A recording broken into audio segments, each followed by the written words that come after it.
है news 18 update का। मैं हूं शुभे मिश्रा आपके साथ और बुलेटिन की शुरुआत करेंगे। पहली खबर नीट पेपर लीक कांड से जुड़ी हुई सामने आ रही है। मास्टरमाइंड संजीव मुखिया और उसके राइट हैंड चिंटू उर्फ सिंटू उर्फ बलदेव ने कोहराम मचाकर रख दिया है। चिंटू उर्फ बलदेव ही वो शख्स है जिसके मोबाइल पर नीट पेपर लीक का आंसर शीट और क्वेश्चन पेपर एक साथ आया था। पटना के घेमनी चौक में चिंटू ने 20 से 25 परीक्षार्थियों को आंसर शीट रटवाई और फिर सभी परीक्षार्थी एग्जामिनेशन सेंटर पर गए। फिलहाल संजीव मुखिया फरार चल रहा है, लेकिन चिंटू को ईओयू बिहार की टीम ने देवघर से गिरफ्तार कर लिया है। न्यूज 18 की टीम आज चिंटू के पैतृक गांव नालंदा के किराए परशुराय थाना की गुलेरिया बिघा गांव पहुंची। चिंटू की गिरफ्तारी के बाद उसके घर वाले गायब हो गए। गांव के लोग बताते हैं कि चिंटू ज्यादातर पटना में ही रहा करता था। गांव के लोग ये भी बताते हैं कि चिंटू शुरू से ही शातिर दिमाग का था। चिंटू के गांव में न्यूज 18 की टीम ने उसके घर का जायजा लिया और गांव वालों से बातचीत भी की है। देखिए न्यूज 18 संजय संवाददाता की रिपोर्ट। नीट पेपर लीक कांड में बिहार की आर्थिक अपराध इकाई ने झारखंड के देवघर से 6 लोगों को गिरफ्तार किया। उसमें सबसे प्रमुख नाम चिंटू उर्फ सिंटू उर्फ बलदेव है और हम उसके पैतृक गांव पर आए हुए हैं और यही उसका घर है। उसके घर की तस्वीर हम आपको दिखा रहे हैं। ओम प्रकाश महतो उसके पिता का नाम है, जो फिलहाल हार्डवेयर का दुकान चलाया करते थे, लेकिन अभी वो दुकान बंद हो चुकी है। और ये है चिंटू उर्फ सिंटू उर्फ बलदेव, ये उसी की ये तस्वीर है जो गिरफ्तार हुआ है नीट पेपर लीक कांड में। बताया जाता है कि संजीव मुखिया जो नीट पेपर लीक कांड का मास्टरमाइंड है, उसका ये राइट हैंड है और चिंटू ही वह शख्स है जो 5 मई को पटना में खेमनी चक में जो लर्न प्ले स्कूल था, वहां पर 25 छात्रों के साथ इकट्ठा था। उसके मोबाइल पर आंसर शीट आया था जिसे परीक्षार्थियों को रटवाया गया था। जो पड़ोसी हैं उनसे भी जानने की कोशिश करते हैं। आप लोग चिंटू को कितना दिन से जानते थे? देखें, हम लोग तो यहाँ रहबे नहीं करते हो, 7 दिन तो पटने रहते थे, तो हमने क्यों देंगे? चिंटू को आपने नहीं देखा है कभी? मैंने रहते हैं पटने सब दिन। यहाँ कभी नहीं आया है? नहीं, अब बच्चे में रहते थे, अब बहुत में तो रहबे नहीं करते। बाद में नहीं रहते थे ना। ये ग्रामीण है, बता रहे हैं कि वो बहुत दिन से पटना रहते थे। जाहिर सी बात है, गांव की बात है और गांव के लोग बहुत कुछ बताना नहीं चाहते। इस पर गांव के कई लोग जो है इकट्ठा है, लेकिन चिंटू के बारे में जब हमने जानने की कोशिश की तो एक दूसरे को लगातार लोग कह रहे हैं, मतलब कोई बताना नहीं चाहता कि चिंटू कौन है, चिंटू की क्या भूमिका है। लेकिन इतना तय है कि चिंटू पेपर लीक कांड में अरेस्ट हुआ है और यही वो शख्स है, संजीव मुखिया का रिश्ते में भगिन दामाद लगता है, जिसके मोबाइल पर सारा आंसर शीट आया था। गांव के कई लोग जो हैं जिनसे ऑफ द रिकॉर्ड बात हुई है, वो बताते हैं कि यहाँ बहुत कम आना जाना था, लेकिन वो शुरू से ही इस तरह के कार्यों में इन्वॉल्व था। इस बात की जानकारी ऑफ द कैमरा लोग बता रहे हैं। और फिलहाल यही वो गाँव है जहाँ पर जब हम आगे बढ़ रहे हैं तो लोग इस तरीके से कैमरा देख करके हट रहे हैं, जा रहे हैं, यानी कोई कुछ बताना नहीं चाह रहा है। और उनके जो रिश्तेदार हैं वो भी कुछ बताना नहीं चाहते। चिंटू के बारे में कुछ तो बताइए, आप जानती हैं उसको, कब देखी है, नहीं देखी है? हमने आज हम पटने रहते थे, हम जनवरी के गेल हाल आए हैं। आप उसको कभी देखी नहीं है? देखे बहुत पहले देखे हैं। चिंटू यही है ना जो तो चिंटू है तो हम देखे ही नहीं ना। हम जनवरी से रहते हैं, पटना जाते हैं। हम खेमनी चक में रहते हैं, हमको बउआ है जी। अच्छा, हम तो खेमनी चक नहीं, हमको बहू अथी है। अच्छा। तो हम उसको खिलाते हैं, रखते हैं। ठीक है, ठीक है, ठीक है, कोई बात नहीं है। लोग बताना नहीं चाहते हैं उसके बारे में, लेकिन जो जानकारी मिली है कि चिंटू उर्फ बलदेव उर्फ सिंटू जो है, उसकी पत्नी पेशे से नर्स है और उसने लव मैरिज जो है वो किया है। अब देखना होगा, इस पूरे मामले का अनुसंधान जारी है, पुलिस किस मुकाम पर पहुंचती है। लेकिन फिलहाल हम ग्राउंड जीरो से चिंटू के गांव की तस्वीर, लोग जो है कैमरे के सामने कुछ भी नहीं बोल रहे हैं और उनकी जो मजबूरियां रही हों। और फिलहाल ये देखिए, महिला हमारी तस्वीर उतार रही हैं। आप तस्वीर मेरी क्यों उतार रही हैं, पहले ये बताइए। आप मेरा फोटो क्यों खींच रही हैं? ना, फोटो कहाँ खींच रहे हैं? नहीं, आप फोटो खींच रही हैं, क्यों खींच रही हैं बताइए? आप बताइए, चिंटू के बारे में फोटो खींच लीजिएगा। चिंटू के बारे में बताइए। देखो फोटो हमने ऐसे खींच रहे हैं। बताइए, आपका कौन लगता है? हमको नहीं लगा इसे। देखो, आप पड़ोस में नहीं रहते हैं चिंटू? नाम सब हसीन है, कुछ ही का था। आप फोटो खींच रही हैं? देखा फोटो कहाँ, देख ला, फोटो खींच रही हैं, उसके बाद ये नहीं है। अब देखा सर। तो बिल्कुल यही गांव के लोग हैं और वो कुछ बताना नहीं चाहते। हाँ, हमारी तस्वीर जो कैमरे में उतार रही हैं, शायद वो चिंटू तक इन्फॉर्मेशन देना चाहते हैं, उनके परिजनों तक। कैमरा पर्सन अमित के साथ संजय कुमार, न्यूज 18 नालंदा। और पेपर लीक कांड में मनीष का नाम सामने आ रहा है। मनीष पर आरोप है कि वो खेमनीचक में स्टूडेंट को लेकर गया हुआ था और उसके बाद छात्रों को आंसर सीट रटवाई गई थी। मनीष के घर न्यूज़ 18 की टीम पहुंची और मनीष की पत्नी ने सवाल किया कि 4 मई की रात मनीष आखिर कहां था। क्या मनीष छात्रों को खेमनीचक लेकर गए थे? लेकिन उनकी पत्नी ने एक भी सवाल का जवाब दिया ही नहीं। मनीष की पत्नी ने मीडिया के तमाम सवालों को दरकिनार कर दिया। मनीष की पत्नी ने कहा कि हमें किसी तरह की कोई जानकारी नहीं। हालांकि मनीष की पत्नी ने यह भी बताया कि सुबह में उनकी मनीष से बातचीत हुई है, अभी कहीं निकल गए, लेकिन कब आएंगे ये बताया नहीं।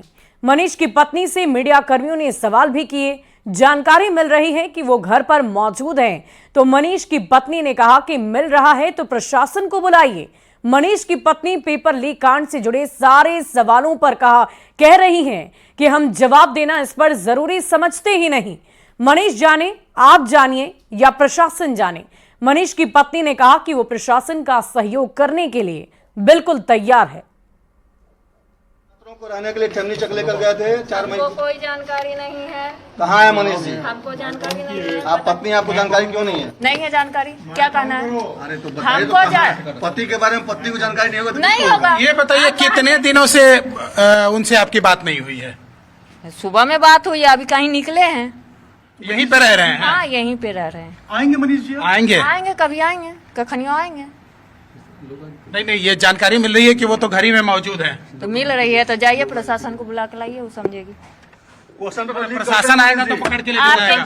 क्वेश्चन पेपर लीक करने का उनके ऊपर आरोप है। आपके किसी भी सवाल का जवाब देना हम जरूरी नहीं समझते। मनीष जी जाने, आप जानिए, प्रशासन जाने। आप हमको इस तरह 4 मई की रात मनीष को सहयोग करेंगे। हाँ, सहयोग करेंगे, प्रशासन को पूरा सहयोग करेंगे। 4 मई की उन्हीं के ऊपर ये आरोप है कि वो लाकर लड़का लोगों को खेमनीचक के एक शेल्टर में रखे हुए थे, जहां पर क्वेश्चन पेपर दिया गया था छात्रों को। हमको क्या पता, आरोप जो लगाया उससे पूछिए, उससे प्रूफ मांगिए, प्रशासन से पूछिए। आप हमसे इस तरह से सवाल जवाब नहीं कर सकते। मैडम ये क्यों सवाल कर रहे हैं? 4 मई की रात वो कहाँ थे? 4 मई आपके घर पे थे। हम बोल रहे हैं आपके घर। अरे वो आपके घर और आपके घर की बात नहीं है। ये बताइए कि आप बस आ गए लाइन पे।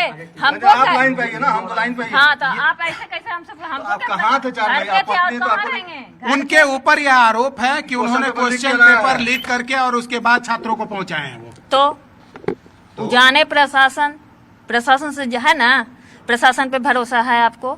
आप उनको आपको आप भी फंसिएगा। हाँ, हम फंसेंगे। हम छुपाएंगे तब ना हम फंसेंगे। पेपर लीक कांड में देवघर से गिरफ्तार सभी 6 आरोपियों को पटना में मेडिकल टेस्ट के लिए लाया गया। ईओयू की टीम आरोपियों को लेकर अस्पताल पहुंची और उनके मेडिकल टेस्ट करवाए गए। सभी आरोपियों की कोर्ट में पेशी भी की गई है। तो देवघर से गिरफ्तार सभी आरोपियों का मेडिकल टेस्ट हुआ है और उसके बाद कोर्ट में पेशी भी हुई। क्या आरोप है आप लोग का? क्या कहेंगे?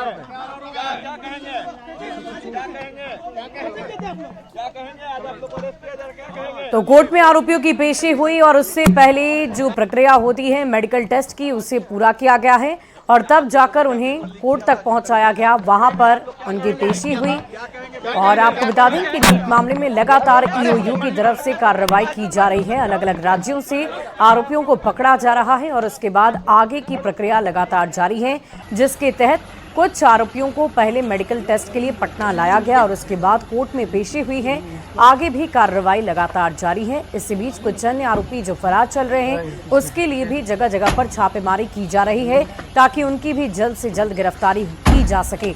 लेकिन उससे पहले हम आपको ये तस्वीर दिखा रहे हैं और देखिए, ये घेरे में आपको नजर आ रहे होंगे वो सभी आरोपी जिन्हें मेडिकल टेस्ट के लिए पटना लाया गया और फिर उन्हें कोर्ट में भी पेश किया गया। तो आगे जो कुछ भी सूचना, जो कुछ भी जानकारी उनकी तरफ से दी गई है, कोर्ट उसी के आधार पर आगे निर्णय लेगी। आगे की जांच पड़ताल लगातार जारी रहेगी। और देखिए, ये सब तमाम तरह के आरोपी जो इस वक्त गाड़ी में आपको बैठे हुए नजर आ रहे होंगे, वो अपना चेहरा छुपा रहे हैं।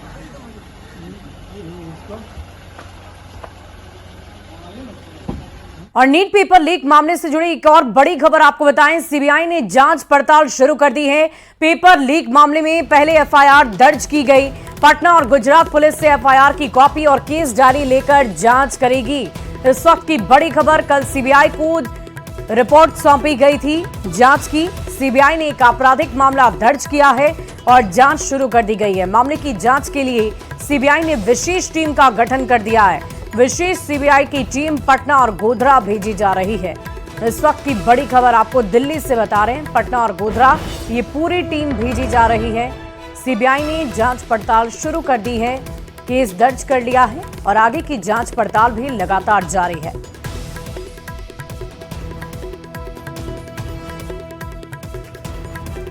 और इसी बीच वैशाली से बड़ी खबर, मिनीगन फैक्ट्री का खुलासा हुआ है। संचालक विजय शर्मा गिरफ्तार किए गए हैं। भारी मात्रा में हथियार जब्त की गई, हथियार बनाने के उपकरण भी जब्त किए गए। दरअसल बिहार पुलिस दियारा क्षेत्र में अपराधियों पर लगातार प्रहार कर रही है। इस दौरान वैशाली के रुस्तमपुर में एसटीएफ और लोकल पुलिस ने छापेमारी की, जिसमें मिनीगन फैक्ट्री का खुलासा हुआ। पुलिस ने फैक्ट्री के संचालक विजय शर्मा को गिरफ्तार कर लिया है। इस वक्त की बड़ी खबर आपको बता रहे हैं, एक्सक्लूसिव तस्वीरें आपकी टीवी स्क्रीन पर। कैसे मिनीगन फैक्ट्री का खुलासा हुआ है उसकी तस्दीक ये तस्वीर कर रही है। भारी मात्रा में हथियार भी जब्त किए गए।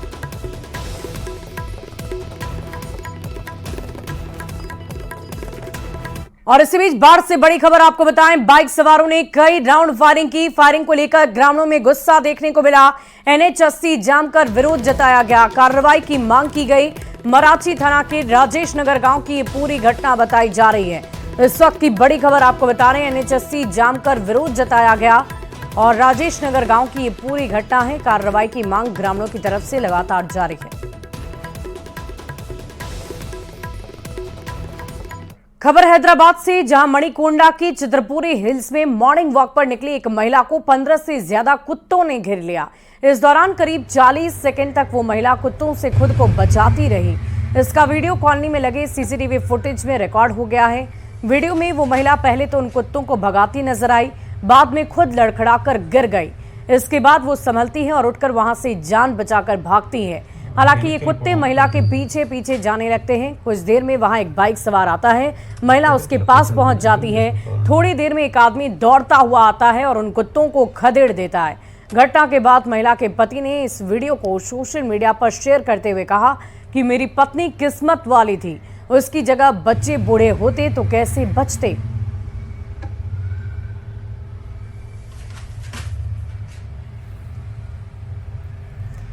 अररिया और सिवान के बाद मोतिहारी में पुल ढलाई के दौरान ही ध्वस्त हो गया है। बताया जा रहा है कि पुल की ढलाई कल ही हुई थी, जिसके बाद ये रात में अचानक ही भरभराकर गिर गया। मोतिहारी के घोड़ासहन प्रखंड अमावा से चैनपुर स्टेशन की ओर जाने वाली सड़क पर यह पुल बन रहा है।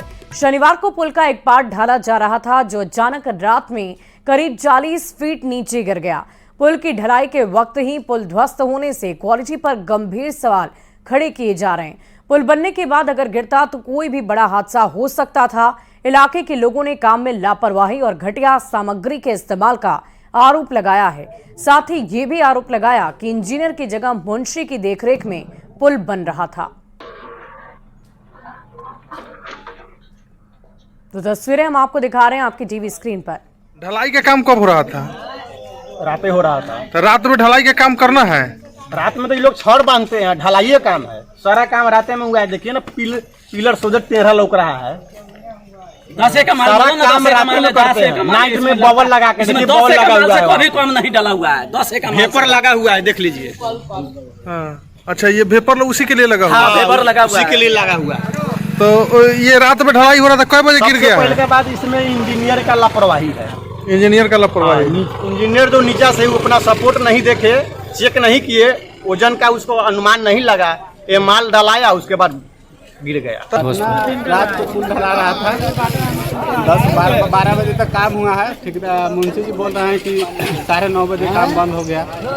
वहाँ पे देखिए भेपर लगा हुआ है।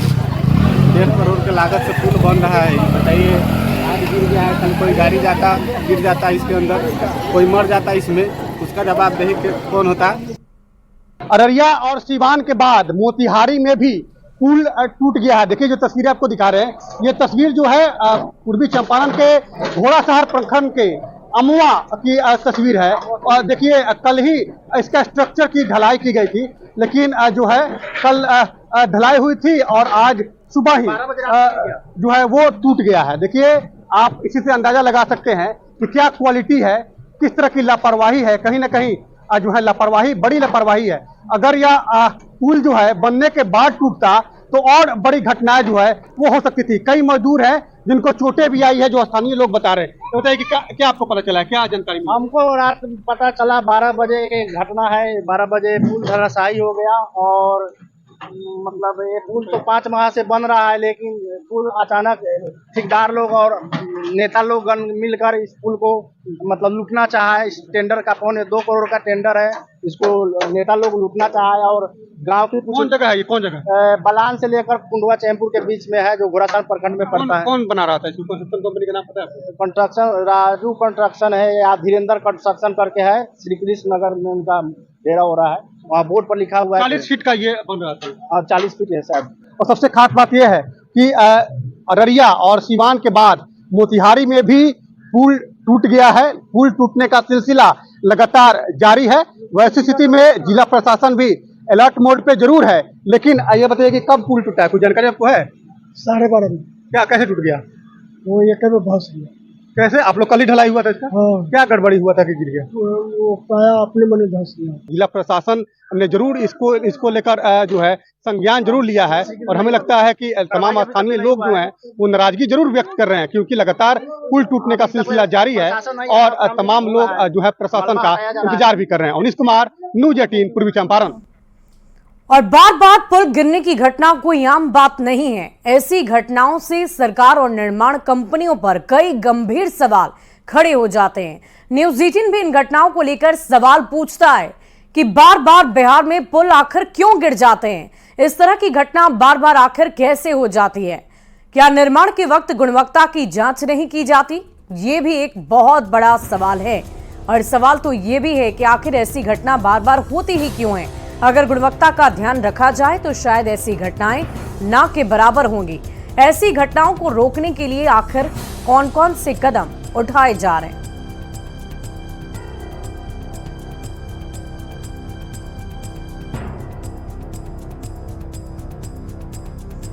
और बिहार में एक और पुल भ्रष्टाचार की भेंट चढ़ गया है। मोतिहारी के घोड़ासहन में करीब 1.5 करोड़ की लागत से बन रहा पुल ध्वस्त हो गया। अभी कुछ दिन पहले ही अररिया में बकरा नदी पर बना पुल देखते ही देखते नदी में समा गया। पुल के एक हिस्से के 3 पाए पानी में ही बह गए। तो 2 तस्वीरें आपकी टीवी स्क्रीन पर, बकरा नदी अररिया की और मोतिहारी की दूसरी तस्वीर आप देख रहे हैं, जहां दोनों ही जगह पुल गिर गए। डिप्टी सीएम विजय सिन्हा 2 दिवसीय दौरे पर लखीसराय पहुंचे, जहां उन्होंने बीजेपी ऑफिस में लोगों की समस्याओं को सुना है। Vijay Sinha NEET paper leak मामले को लेकर कह रहे हैं कि बिहार के छात्रों के भविष्य के साथ खिलवाड़ किया जा रहा है। विजय सिन्हा ने तेजस्वी यादव पर हमला बोला। मोतिहारी में पुल गिरने के मामले पर कहा कि आरजेडी के समय का बना हुआ ये पुल था। राजद के लोग अपनी विचारधारा को स्थापित करना चाहते हैं और एनडीए की सरकार इस विचारधारा को समाप्त करेगी। उनके नेता तेजस्वी यादव भटकाने का प्रयास करते हैं। कल पुल के बारे में बोल रहे थे, अरे वो पुल तो आप उन्हीं की माता पिता की सरकार में बनी थी, 33 साल पुराना था। कुछ भी बोल देना, कुछ भी आरोप लगाना। नीट पेपर पर उछल उछल के बोल रहे थे, आज जो नीट पेपर में गड़बड़ करने वाले लोग हैं उन्हीं के प्रिय उन्हीं के घर में बैठे हैं। और सीएम नीतीश कुमार ने माहौली पुनपुन रोड का निरीक्षण किया। सीएम नीतीश ने इस दौरान अधिकारियों से बातचीत की है और रोड के बारे में पूरी जानकारी ली है। इस दौरान सीएम के साथ अन्य नेता भी मौजूद रहे। वहीं पूर्णिया के भवानीपुर में व्यवसायी गोपाल यादव की हत्या मामले पर सांसद पप्पू यादव ने पुलिस प्रशासन पर गंभीर सवाल खड़े किए। पप्पू यादव का आरोप है कि इस घटना को पॉलिटिकल एंगल दिया गया है। पुलिस इसमें गलत लोगों का नाम शामिल कर रही है, जिसका कोई प्रमाण ही नहीं। पप्पू यादव ने इस घटना को लेकर हाईकोर्ट में याचिका दाखिल करने की बात कही है।